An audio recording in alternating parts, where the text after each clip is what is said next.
Good afternoon, everyone. My name is David Regan. I'm CEO of Sona Nanotech. With me today, as usual, is Len Pagliaro, our Chief Scientific Officer. As many of you may know already, Sona is developing an innovative cancer treatment for colorectal cancer that involves injecting nanoparticles into tumors and then applying a special light that heats the tumor, the nanorods in the tumor, and the tumor from the inside out. And it does this without harming healthy tissue, as necessarily happens with chemo, radiation, and surgery, the current three standards of care. It's a superior photothermal therapy for cancer made possible by the fact that Sona has uniquely biocompatible gold nanorods. We're the only ones in the world who can make them without the use of toxins. So last year, we've known Len for some time, but last year Len approached us because he had developed this therapy and he was looking for gold nanorods that were stable, biocompatible, and could be manufactured at scale, and had not been able to find those three components together. So we struck a supply agreement, started down a commercial route together, but the more we worked together, the clearer it became that the gold nanorods were the critical element, and in fact would be the monetization element of targeted hyperthermia therapy, lens therapy. So the two of our companies came together knowing that we could achieve more together faster, and that's exactly what's been doing. Now, for those of you who've been on our previous calls, we'll skip through fairly quickly and give folks an introduction because we do want to move to some important updates we have. So bear with us with these first few slides. When we came together, that's Len's company and ours, the diligence we did involved speaking to colorectal cancer surgeons, other medical professionals, to see if they saw merit in the therapy that it developed. And I had one particular oncologist who said, David, look, put it to you this way. I just had a 40-year-old come into my office and I had to tell him that he has a rectal tumor and there's no other treatment other than a complete resection and giving him a colostomy bag for the rest of his life. There's a reason why we're focused on this area. It's because the standard of care, we think we can elevate it substantially and improve quality of life. But we'll talk a little bit more about that in the future. So this type of precision therapy that does not do harm is uniformly in the medical field felt that it's the future. This is the direction we're going to, and Len and I are working hard and our entire team to make it happen. First, though, of course, this is a preclinical therapy, and as such, we make numerous forward-looking statements, and so seek safe harbor and refer you to our disclosures on CDAR and in our financial statements, etc. First thing we did when we pivoted towards therapeutics and saw the promise of cancer and the potential we had in the cancer realm was to upgrade our gene pool, if you will, or make it more appropriate to the task at hand.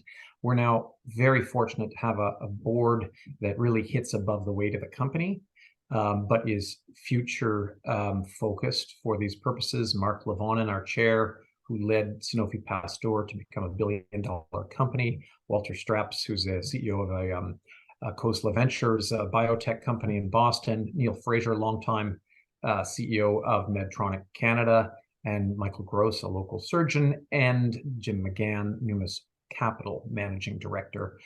We've also brought together the right team in terms of from our employees, and at the bottom line here, our consultants, who are important to be able to augment the team and bring specialty to it. So first, we're going to talk about this therapy, targeted hyperthermia therapy, and then we'll talk about the other side of the business as well. But first and foremost here is understanding what's the problem. And here's the problem, is that current cancers, and in colorectal and rectal in particular, too often results in a complete resection that I mentioned before. And the current practice is to stage it, give it a sense as to whether it's good, bad, or ugly, take various courses of action, but at the end of the day, if those courses of action don't work, it's a radical, total mesorectal excision. Not fun and leaving a poor quality of life after that. Current standard of care right now is poisoning, burning, and cutting. That's what's done. We think we've got a much more elegant solution here to this problem. So, Len, do you want to take us through targeted hyperthermia therapy, please? Sure, thanks, David. So when you're doing preclinical studies, there are typically two things you look at when you get to the level of animal studies, and that's tumor volume. Do tumors get bigger or smaller? And of course, you want them to shrink, and survival. So this is a graph coming from a rodent study we did looking at tumor volume in animals that were treated with targeted hyperthermia as monotherapy. And in this study, the green line, you can see the tumor volume staying low. The flat line means low tumor volume. That is targeted hyperthermia therapy, which is a combination of our two-component medical device system. It's gold nanorods, SIVA rods, and infrared light. So it's not radiation, it's infrared light. The other three lines represent controls where we did infrared light plus saline, or we did gold nanorods without infrared light, and so forth. And so this is a really good result. We're seeing a significant reduction in tumor volume over the controls in this case. Now, we did another study where we actually looked at the potential for combinations with a drug of choice. So this is a tumor model in which there is a drug of choice, but it doesn't work that well. And so what we did is we compared drug of choice to our treatment alone to the combination of the treatments. So we can see a large multi-lobe tumor on the left there, same animal in all the pictures. 19 days out, the tumor is gone, a little bit of scabbing. And then we're over on the right, 59 days out, animal's healthy, healed, running around, gaining weight, doing everything it's supposed to do.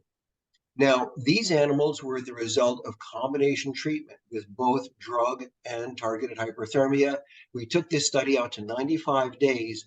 2/3, 66% of the animals at 95 days were alive, healthy, running around, gaining weight. And we then sacrificed them and we did histology. None of the surviving animals had any residual tumor in them. So it's an excellent result.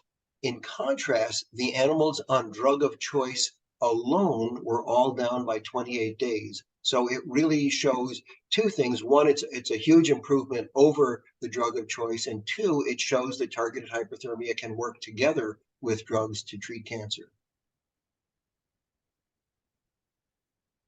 Now, as I mentioned, it's a two-component medical device system. The first component on the left is gold nanorods.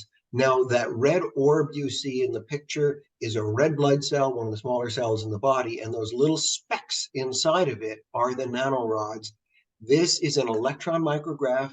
Nanorods cannot be seen with a light microscope. You need an electron microscope to see them. And so these things are very, very small. They're excreted in the urine and the feces, so they clear the body, which is a good thing from a safety perspective. But that's the first component of the system. They are injected into the body, they circulate throughout the body, and then they concentrate in tumors because tumors have leaky vasculature. And because that concentration of material in tumors, we can then shine infrared light on them, and the nanorods absorb that infrared light and they re-emit it very efficiently as heat. And as David mentioned, it's heat that emanates from within the tumor, which is where you want it. We can regulate the heat by the dose of nanorods and by the intensity and duration of the infrared light. And so it's a really good system that can be modulated. Now, how are we going to apply this to rectal cancer? Well, in the middle, you can see the approach we're working on, which is to take a flexible endoscope and use that to deliver the infrared light. The nanorods will be injected systemically, intravenously. They circulate through the body, and then they get to the tumors. They essentially find the tumors in the body.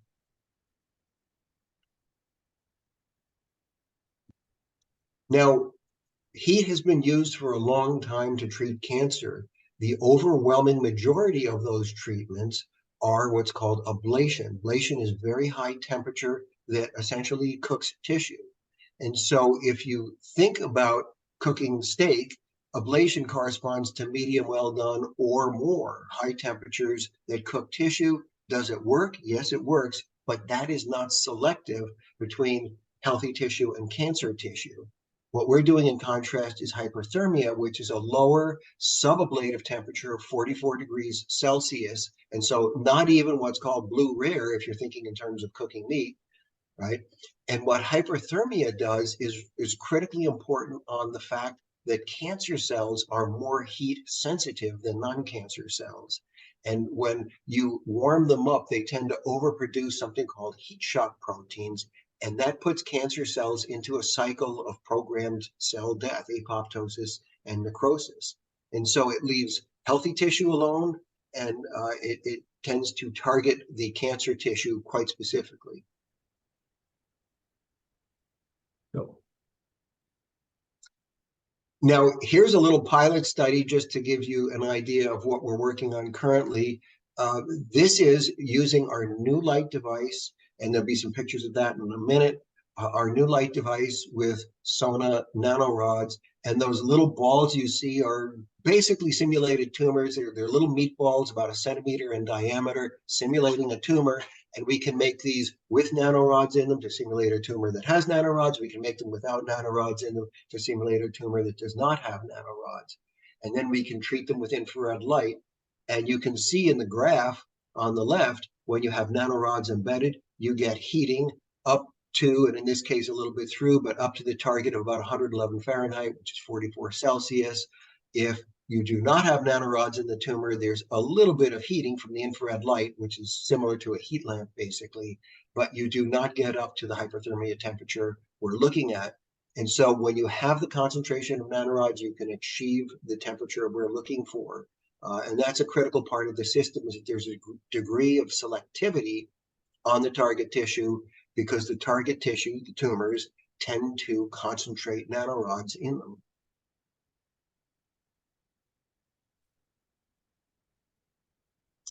Now, why do we want this temperature? Well, there are 4 things we know about that it does. And again, targeted hyperthermia, 44 Celsius, 111 Fahrenheit. First, it shrinks tumors because of this overproduction of heat shock proteins. You get cancer cell death. It tends to neutralize cancer stem cells, which tend to be drug resistant. It increases perfusion to the tumor so that if it's used together with a drug, and likely it will be in many cases, then that drug can better access all tumor compartments. And then last but certainly not least is that you get a degree of stimulation of the immune system, because that gentle heat releases material from the tumor mass, partially denatured antigens and cytokines and so on, that can stimulate the immune system. So 4 good effects that you get from this treatment. And on that last effect, stimulating the immune system is, we'll circle back to in a few minutes here as we talk about our new study that we have with a medical school. Now, when you're commercializing a technology like this, you always have to look at what the risks are and take a number of incremental de-risking steps, of course. So what's been done previously, been approved, cleared, is in the clinic. Well, using heat to treat cancer cells is done, as I mentioned, but again, that is hyperthermia, or that is ablation, not hyperthermia. And so using these subablative temperatures is new, and that's something that we think is going to add a significant tool for physicians to use. Photothermal treatments have been done, but again, they have focused on ablation. Now, the FDA has approved a variety of different nanoparticles for therapeutic use. They're in the clinic, and some of them are to market. So that's not cutting new ground necessarily. And then targeted hyperthermia, our system, efficacy and safety have been demonstrated in pilot studies in small animals. There's more work to do before we can get into the human clinic, of course, but we've taken those important first steps. And so the next steps that we need to do are on the right here. We need to engineer an infrared light device. The next generation light device has been done, and you'll see that in a minute. And so that's a very exciting step forward. We need to do efficacy studies, and we're working on the next efficacy study that will be very sophisticated and build on what we've done before. We need to work on dosage studies. So what's going to be the proper dosing for animals? And this means the dosing of both the nanorods, but also the dosing of the infrared light. Those two work together to generate heat. And so we have some initial ideas around that, initial data around that. We need to build on that and get a more refined model. Treatment duration, again, that's the other part of those studies. And then clearance, tissue clearance, histology studies, and of course to develop additional intellectual property. So the reason we include this page is because we really want to emphasize the fact that there's an incredible amount of science that has gone into this already. We're stepping on the shoulders of giants, they say, in building what we're building through numerous studies. A lot of knowledge has gone into there. The science is understood. The concepts are there. It's a question of the operationalization of it. And on the right-hand side, that's very much what we're focused on. It's more of a logistical challenge for us to show that these proven concepts can work in humans and not harm them. And to that end, it takes a great deal of study to prove that out, of course, to regulators who are first and foremost concerned with safety. But we also need to understand how efficacious it can be. And we'll talk about some of the links we're going to ensure that we can prove that out. So this is a compelling market, sadly, for us.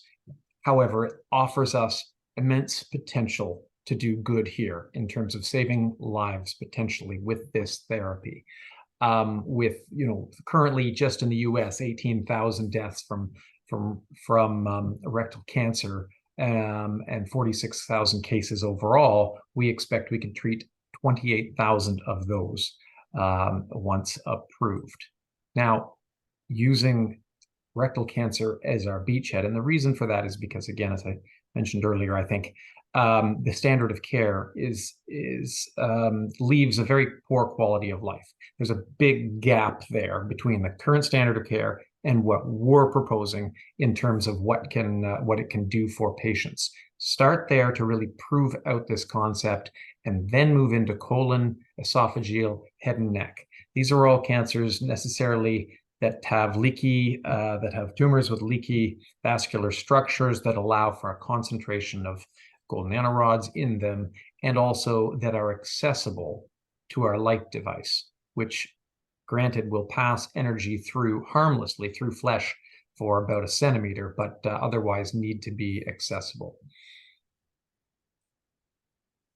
Totaling up here some very large numbers. It's a big market.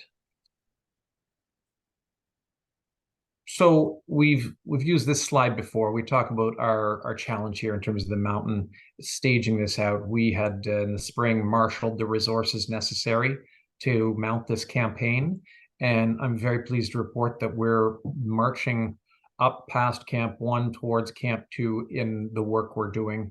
And now we'll take you through what some of those updates are. But the perhaps most significant development along the way is a study we have announced on primarily on the efficacy of targeted hyperthermia using Sona's gold nanorods, and not just looking at melanoma, which Len and his team had previously proven out in mice, but also now extending it from melanoma to breast cancer and colorectal cancer.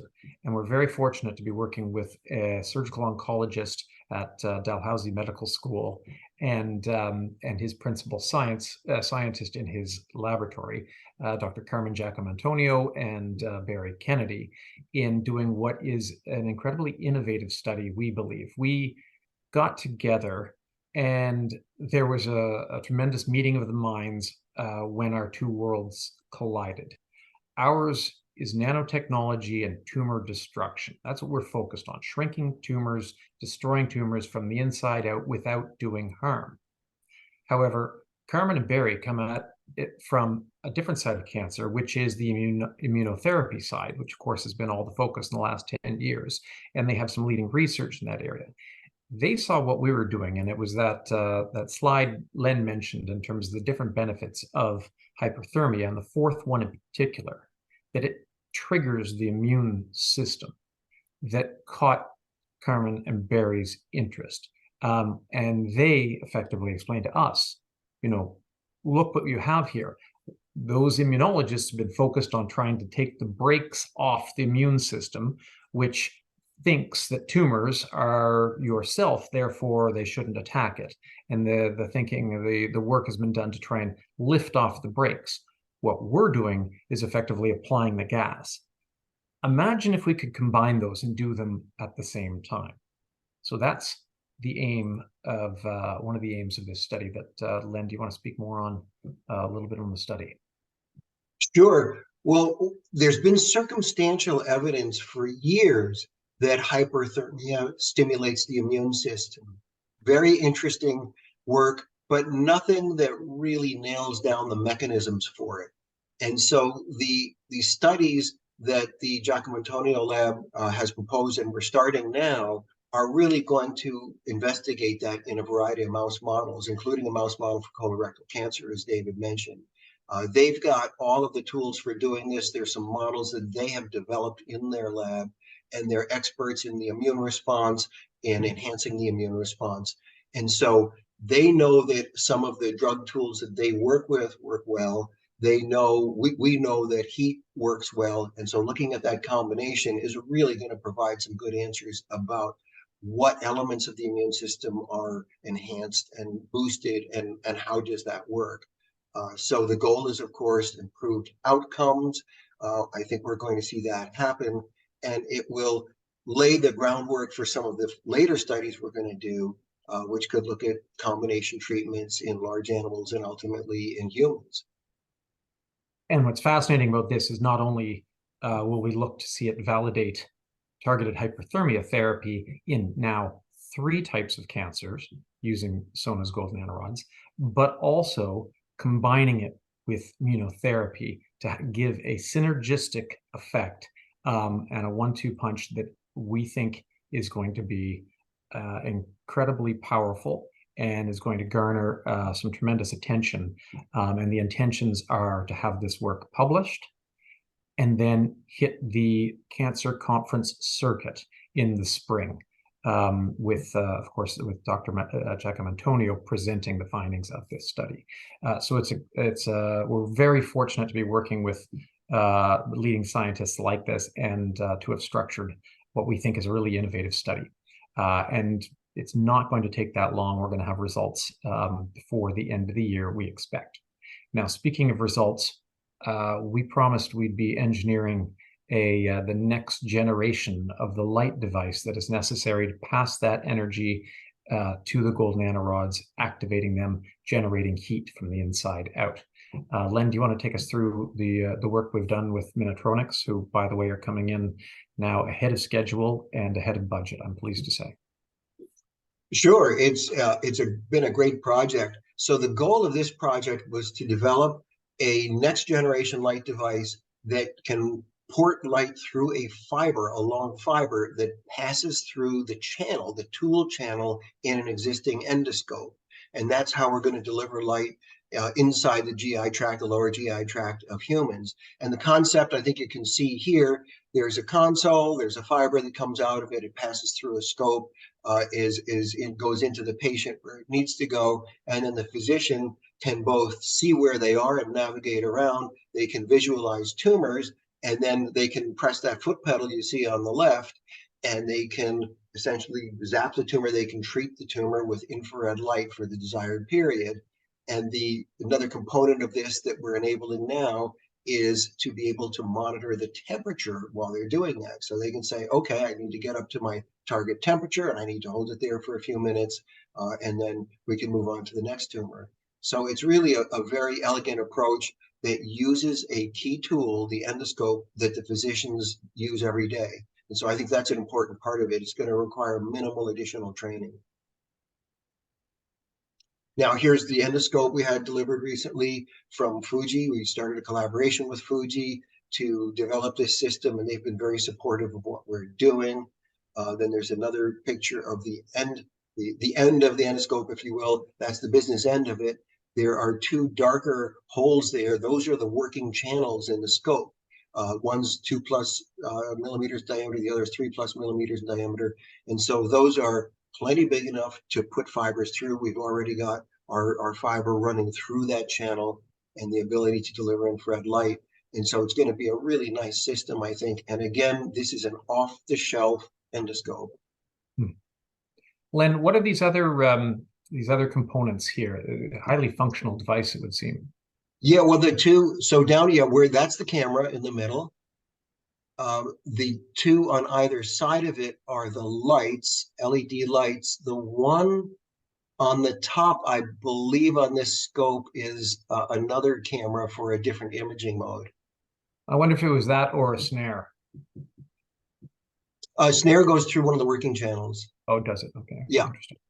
Okay. So, highly functional tools here that we're going to be leveraging for our light device. And here's just one more picture of it in action, Len. This is another one of these simulated tumor models. Again, a 1 centimeter meatball, if you will, simulated tumor with nanorods in it. Now, that orange fiber you see at the top is the fiber carrying the infrared light. The yellow fiber you see coming down is a non-contact infrared thermocouple to measure temperature. And then those two little needles you see in the side are, this is primarily for mouse studies, bench studies, preclinical studies, that these are little needle thermocouples that can be inserted into the tissue and give you a very rapid, very precise temperature measurement. So one of the things we've got to do, of course, is make sure the calibration of the non-contact sensor is right. And we can monitor tumor temperature at multiple depths and under multiple conditions and so forth, and make sure that we're getting accurate temperature readings through the non-contact device. And in fact, yeah, go ahead, please. Okay. This is an example of maintaining temperature.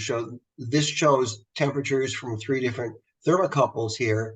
And you can see that sawtooth curve is holding temperature around the target. Now, this was the very, very first time we did it with this new device. It's only gotten better and will continue to get better. But learning how to use the device, this was the very first time, which is pretty good. So we're at the target temperature plus or minus about 3 degrees Celsius, which is certainly within the range we want to be. It's not getting anywhere close to ablation temperature. This is going to get better and better. And the next step we're working on is an automated feedback loop to essentially run the system. And the user, the doc, will say, here's the temperature I want, make it happen, make it hold it there. So this again comes back to this concept that the work we're doing is the logistical elements of putting together this therapy. And there's a lot that needs to be understood and done in that realm here. And here you can see, just to be clear, the 3 lines each relate to one of those temperature probes we saw on the previous page. Our software enables us to use up to 8 different inputs on temperature, which could be important as well.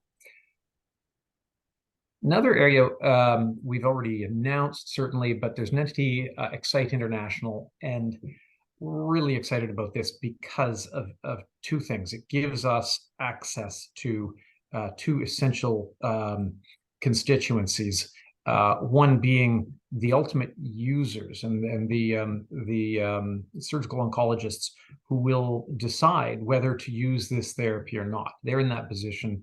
They're our customers, effectively. And we're going to have the opportunity to bounce our proposition, to relay our proposition off of some of the leading practitioners in the field through this group. The second constituency, of course, are the payers. And payers are essential because they're looking at how impactful this therapy could be on improving quality of life, and therefore the cost, and assessing whether it is something that should be covered by their plans. So lots of different components. We talk about this early technology review program. What is the problem? What is the evidence we have? Complete review of what's the potential value add? Are there potential complications, etc. Then this group provides us advice on how we go, not just to market, but to regulators, what we're going to need to see. They challenge what we present them, and question and discuss amongst themselves as to what makes sense. The other element that we're so fortunate to have in this group is that while the panel hasn't been publicly named yet, selected past panel members from Excite International's website come from Sloan Kettering, Johns Hopkins, University of Toronto, Harvard Medical School, UC Davis, University of Oxford.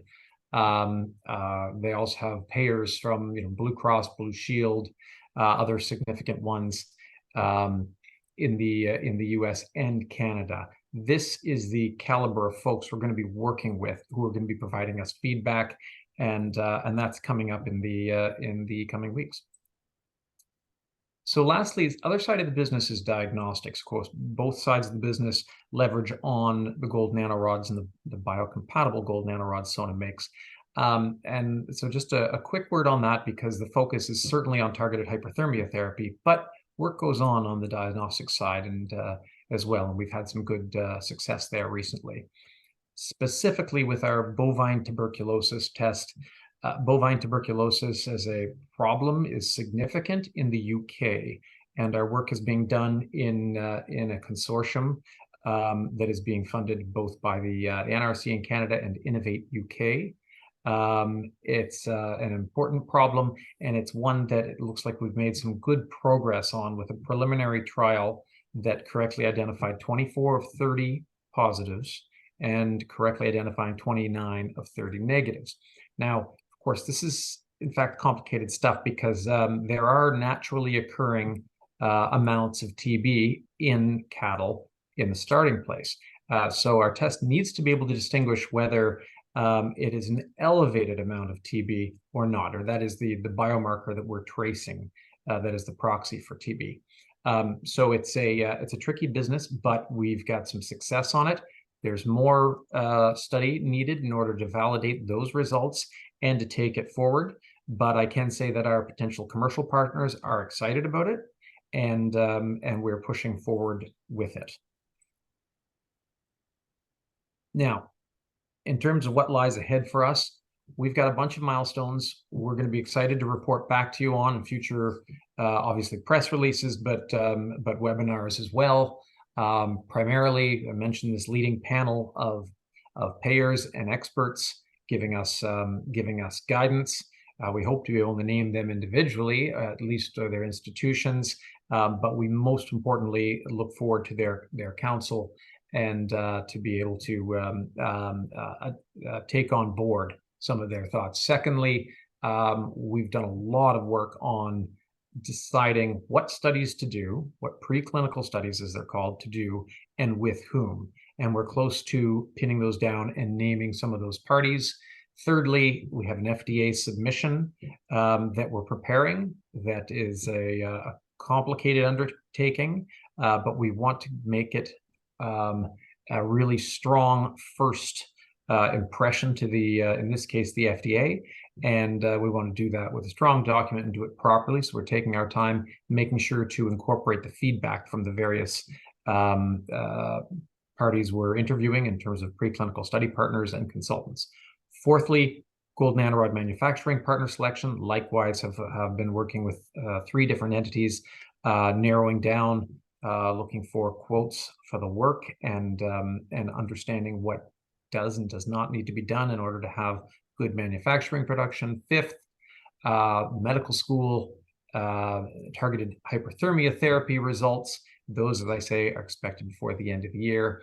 And finally, one of the other things we're looking at are when we will be able to secure first in human studies. Now, before we can do that, we need to be comfortable that we've got the data that shows the full safety, which of course is what the FDA requires, and that's the obviously the importance of that FDA meeting that will be upcoming.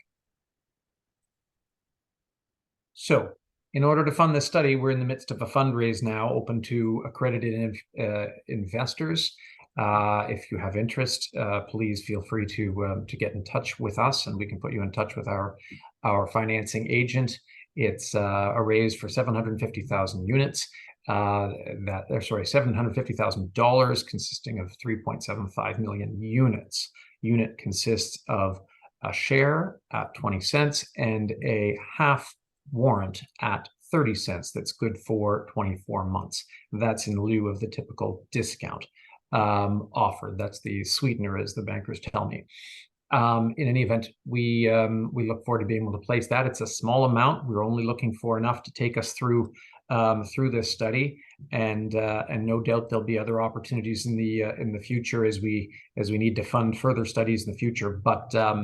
But with this medical school study with Dr. Giacomo coming up, we think we're going to have news coming out of that study that will position us really, really well to do a larger raise at that time. Thank you. That's it. Here are my contacts, and as well as contact from our financial partner here at Numis Financial, Evan Daw. If there are any questions, or I didn't mention this, please, you can add them to the chat button now, or if you have an interest in the financing, you can put that into the chat box here confidentially, or reach out to either of us. With that, I'll say thank you, and don't hesitate to reach out, and we'll look forward to reporting back on those milestones soon. Thank you.